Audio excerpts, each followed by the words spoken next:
Hi hello నమస్తే welcome back to our channel Prabhavati sweet home.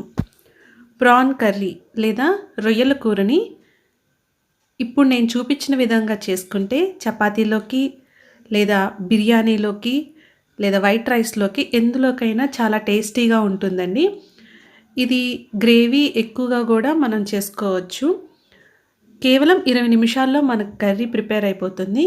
ముందే ఉడకబెట్టని అవసరం లేదండి రొయ్యల్ని. డైరెక్ట్‌గా రొయ్యలతో కర్రీ ఎలా ప్రిపేర్ చేసుకోవాలో ఇప్పుడు చూద్దాం.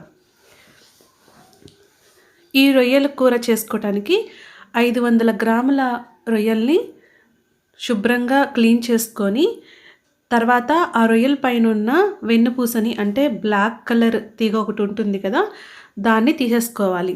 అది రిమూవ్ చేసేసిన తర్వాతే మనం ఎప్పుడైనా రొయ్యల్ని వాడుకోవాలి. నీట్‌గా 2, 3 సార్లు ఉప్పుతో, పసుపుతో రొయ్యల్ని కడుక్కోవాలి.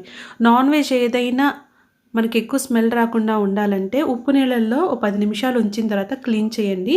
స్మెల్ రాకుండా ఉంటుంది. అలా క్లీన్ చేసి పెట్టుకున్న తర్వాత బాండీ పెట్టుకొని ఆయిల్ వేసుకొని 2 తరిగిన ఉల్లిపాయలు చిన్న ముక్కలుగా కట్ చేసి వేసుకోవాలి. అవి వేగాక 2 పచ్చిమిర్చి కట్ చేసి వేసుకొని 2 టేబుల్ స్పూన్లు అల్లం వెల్లుల్లి పేస్ట్ వేసుకొని అది కూడా వేయించుకోవాలి. ఇవన్నీ బాగా వేగాక ఇందులో ఒక గుప్పెడు పచ్చిశనగపప్పుని 2-3 గంటల పాటు నీళ్ళల్లో నానబెట్టుకున్న పచ్చిశనగపప్పు కర్రీలో వేస్తున్నాను. పచ్చిశనగపప్పు వేయటం వల్ల కర్రీకి గ్రేవీ రావటమే కాకుండా టేస్ట్ కూడా పెరుగుతుంది. పచ్చిశనగపప్పు ఇష్టం లేని వాళ్ళు దాన్ని స్కిప్ చేసేయచ్చు. అది ఒక వేగాక తర్వాత ఇందులో రొయ్యలు కూడా వేసుకొని మీడియం ఫ్లేమ్ మీద ఉడికించుకోవాలి. రొయ్యలు వేసిన తర్వాత దీని మీద పసుపు అలాగే ఉప్పు వేసుకొని కలుపుకొని మూత పెట్టుకొని 5-10 నిమిషాల పాటు ఉడికించుకోవాలి. అప్పుడు రొయ్యల్లోంచి వాటర్ లైట్గా బయటకు వస్తుందండి. వాటర్ ఎక్కువగా రాకుండా ఉండాలి అంటే రొయ్యలు వేసేటప్పుడే గట్టిగా పిండి వేయండి. అప్పుడు మనకి ఎక్కువ వాటర్ రాకుండా ఉంటాయి. 5 నిమిషాల తర్వాత ఇలా మూత తీసుకొని ఒకసారి కలుపుకొని ఇంకో 2 నిమిషాల పాటు ఈ వాటర్ ఎవాపరేట్ అయ్యే వరకు ఉడికించుకోవాలి. తర్వాత దీంట్లో ఒక పేస్ట్ వేస్తున్నామండి. దానివల్ల కర్రీకి చాలా టేస్ట్ వస్తుంది. అది పచ్చి కొబ్బరి, అలాగే గసగసాలు, ఇంకా ధనియాలు ఇవన్నీ వేయించి దాన్ని మిక్సీలో పట్టి మెత్తగా రుబ్బుకొని ఆ పేస్ట్ వేసుకోవాలి. ఇంకా ఎక్కువ టేస్ట్ కావాలంటే 2 జీడిపప్పులు కూడా యాడ్ చేసి మిక్సీ పట్టండి. మంచి టేస్ట్ వస్తుంది. అలాగే ఇది వేయటం వల్ల కర్రీకి గ్రేవీ కూడా బాగా వస్తుంది. ఈ పేస్ట్ వేశాక దీన్ని వేయించుకోవాలి. దీంట్లో ఉన్న పచ్చితనం అంతా పోయే వరకు వేయించుకోవాలి. దానికి ఒక 3-4 నిమిషాలు టైం పడుతుందండి. అది వేగాక ఇప్పుడు ఇందులో 3 టమాటాలు చిన్నగా కట్ చేసుకున్న టమాటాలు వేసుకోవాలి.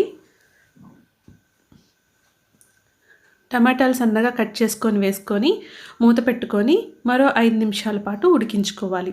అప్పుడు టమాటాలు అంతా మెత్తగా అయ్యి మనకి మంచిగా గ్రేవీ ప్రిపేర్ అవుతుంది. ఆ తర్వాత దీంట్లోకి సరిపోయేంత కారం వేసుకోవాలి.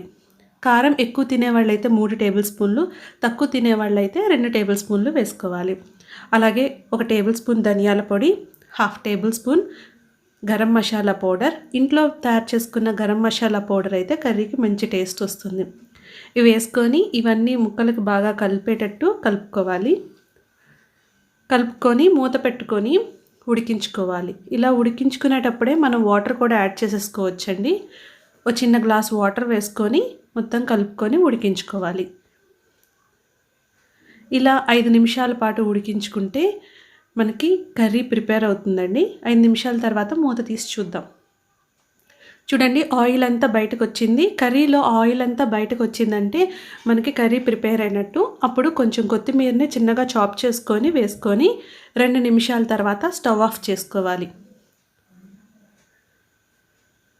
చూడండి, చూస్తాక ఎంత బాగుందో కర్రీ. గ్రేవీ కూడా ఈ పచ్చిశనగపప్పు వేయటం వల్ల కర్రీలో గ్రేవీ ఎక్కువ వస్తుంది. తినేటప్పుడు కూడా చాలా టేస్ట్ ఉంటుంది. అలాగా మనం వేసిన పచ్చి కొబ్బరి, గసగసాలు, టమాటాలు అన్నీ మనకి ఆ రొయ్యలకు పట్టి టేస్ట్ చాలా బాగుంటుంది. ఇది వేడిగా అన్నంలో కానీ, బిర్యానీలో కానీ లేదా చపాతీతో కానీ తీసుకుంటే సూపర్ ఉంటుందండి. మీ ఇంట్లో వాళ్ళందరికీ మీకు కాంప్లిమెంట్స్ ఇస్తారు. ముందే రొయ్యల్ని ఉడకపెట్టకుండా మనం డైరెక్ట్‌గా ఇలా కర్రీలో చేసేసుకొని ఫాస్ట్‌గా అయిపోతుందండి కర్రీ కూడా. సింపుల్‌గా మనకి టేస్టీగా తయారవుతుంది. అలాగే కర్రీ ప్రిపేర్ చేసే ముందుగా కనుక మీరు ఉప్పు నీళ్ళల్లో 10 నిమిషాల పాటు రొయ్యలు ఉంచితే బ్యాడ్ స్మెల్ కూడా రాకుండా ఉంటుంది. చూసారు కదా ఫ్రెండ్స్, రొయ్యల కర్రీ ఎలా తయారు చేయాలో. ఈ వీడియో కనుక మీకు నచ్చితే లైక్ చేయండి. మీ ఫ్రెండ్స్‌కి, ఫ్యామిలీ మెంబర్స్‌కి షేర్ చేయండి. అలాగే మీ అభిప్రాయాన్ని కామెంట్ చేయండి.